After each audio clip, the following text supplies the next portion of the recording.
So I just came in through the JetBlue check-in, and I could not check my bag without my C5 form. So if you are traveling to Jamaica, please know that not only do you have to complete the C5 form, you need to complete it before you check your bag. You cannot put your bag in, and I'm at JFK. I don't know what carries at other airports, but right now, JFK, and you cannot check in unless you have the C5 form. That is a form to enter Jamaica. The website, enterjamaica.gov.jm.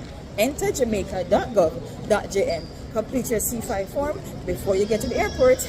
Bye! That was my most stressful check-in ever.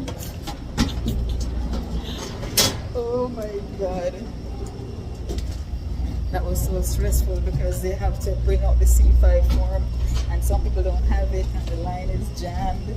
I think this flight is going to delay, but let's see. Anyway, bye!